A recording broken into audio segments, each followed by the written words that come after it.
Welcome to The Explainer. Today, we're diving into a concept that we all think we know, grace. But we're going to go way beyond just politeness or good posture. We're going to explore what it really means to find and live with true grace. Our journey today starts with this really powerful phrase, liberate la grâce, which translates to liberate grace. And that idea is our starting point. It suggests that grace isn't something we just learn or put on like a coat. It's something we have to set free from inside ourselves. So, what is grace really? We're often taught it's about how you carry yourself, it's about manners, a kind of social polish. But is that it? Is that the whole story? Here, we're going to unpack the difference between grace as a performance and grace as a truly authentic way of being. Just think about it for a second. For so many of us, from a really young age, grace is presented as a kind of training. The source material uses the word dressage, like for a show horse. It's this set of rules for how to behave, how to act, all focused on looking good and getting approval from others. And this brings us to this powerful story at the heart of our explainer today. It's a vision of a young girl, Agathe, who is the absolute picture of this taught version of grace. She's polite, she's always smiling, her manners are just perfect. She's exactly what you'd expect from a child who was educated to be gracious. So this first part of the journey is all about seeing grace as a performance. The little girl in our story, she had learned her role perfectly. And why? Because she believed that playing this part was the key to being loved and accepted. And these were the unspoken rules of the game. You know the drill, right? Be polite. Always smile. Do things that make other people happy. Basically, live up to what everyone expects a gracious person to be. And notice how it's all about what's on the outside. The core belief here is almost a transaction. If I perform this correctly, then I will earn love. And this right here, this gets to the heart of the matter, the motivation behind it all. Her actions weren't coming from inside her. They were driven by what she thought other people wanted to see. Love it felt conditional. It was tied directly to how well she could play her part. It was all about getting validation, not about being authentic. But what happens when that perfect role model you're trying to copy is, revealed to be a facade? This is where the story takes a sharp turn. That polished performance starts to crack, and it leads to this deep, deep crisis of authenticity. And here's the conflict, laid out plain and simple. The public performance of grace and the private reality at home were two completely different things. The young girl started to see this hypocrisy and just wondered, what is the point of all this? It doesn't make any sense. The trigger for this crisis was her own mother, the person who was supposed to be her primary role model for grace. The girl sees that while her mother is the picture of elegance in public, at home she suffers from these incredibly difficult mental health crises. And in those moments, it wasn't graceful at all. That illusion just completely shattered. So you can see on this timeline how her whole idea of grace just crumbled. It starts around age 7 or 8, when her mother's illness becomes obvious, and she just completely loses her bearings. Her role model is gone. But then a new one appears, her nanny, someone who was just kind and authentic and loving without any of the performance. And this forces her to ask a really fundamental question. What does it actually mean to be a gracious girl? And this leads to this huge internal struggle. If the grace she spent her whole childhood learning is just a hollow performance, then what is it really worth? What's its value? And that question right there changes everything. And that brings us to the turning point in the story. After that old, hollow definition completely fell apart, a new, much deeper understanding of grace was discovered. And it wasn't found in how you look, but in real, meaningful action. This is the climax of the entire journey. Years down the line, in a vision of her future self as a nurse, she has this incredible aha moment, a powerful realization where she says, I finally find my grace. So what changed? What was so different? Well, true grace wasn't found in a polite smile or a perfect curtsy. It was discovered in the genuine, selfless act of caring for other people. It was an expression of something real, an inner intention that just flowed outwards, totally free from that old need to perform. This new definition is made of love and softness. And listen to the outcome here. It's not about getting external validation from others anymore. The reward is internal fulfillment. This is a kind of grace that actually nourishes you on the inside while you're helping others. So what does it actually feel like to live with this kind of authentic grace? Let's take a look at what this new state of being is really made of and what it feels like from the inside. So if we were to distill this whole journey down to one definition, this would be it. True grace isn't an act, it's a state of being. It's this powerful mix of sincerity, love, and softness. It's really an inner alignment, a way of being in the world that feeds your own soul even as it gives to others. We can think of this as 4 connected pillars. First, it has to start with sincerity, just being real. From there, that sincerity can fuel loving action and a gentler approach to everything. And when you put all that together, the result is what the source material calls an inner dance, a state of true, flowing harmony. I just love this metaphor. It's not a rigid, stiff posture you have to hold. It's a flowing, energetic dance, a dance of care, of grace, of love. It's described as this energy that just naturally extends outward to wrap around people and care for them, all because it's coming from a place of harmony inside you. And this is a really crucial takeaway.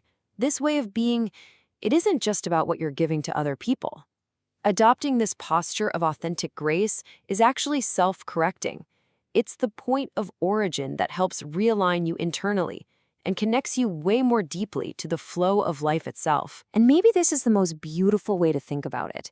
Grace is like the perfume of a rose. You know, performed grace, that's the flower itself. It's beautiful to look at, sure, but authentic grace, that's the scent. It's that invisible, beautiful essence that adds a whole other dimension to the experience. So, we're going to leave you with the question this entire journey has been leading up to. Now that we've seen this huge difference between grace as a performance and grace as something authentic, it kind of pushes us to look at our own lives. If grace isn't just an act you put on for other people, what is it truly for you?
white shirt, taught to stand tall, never to hurt.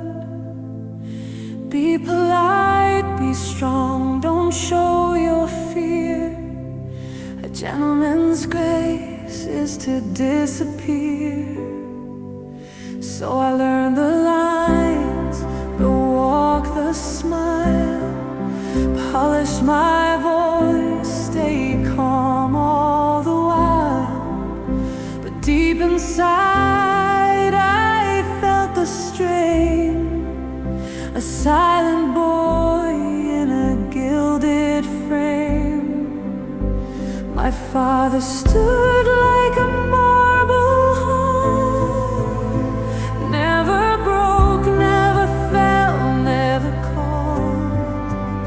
But late at night I heard him cry, and I knew that strength could still die.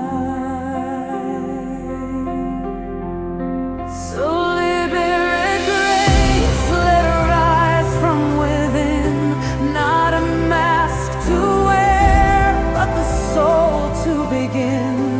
Not a role to uphold, not a script to obey, but a warm beating heart at the end of the day. Liberate grace, let her move like a tide. Let her live in the way that I hide. She's not what I show, she's the love that I give when nobody's watching.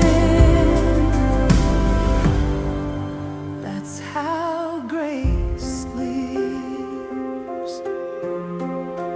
Then came a woman, rough hands, warm eyes, no lace, no rules, no need to disguise. She sang off key, laughed too loud, but held me like I was enough somehow. She said, son, real care ain't clean. It's showing up when the world feels mean.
presence a call.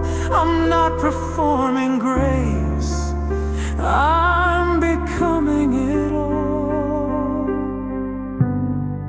So lie bare at grace, let her rise from. I was a boy in a starched white shirt, taught to stand tall, never to hurt. Be polite, be strong, don't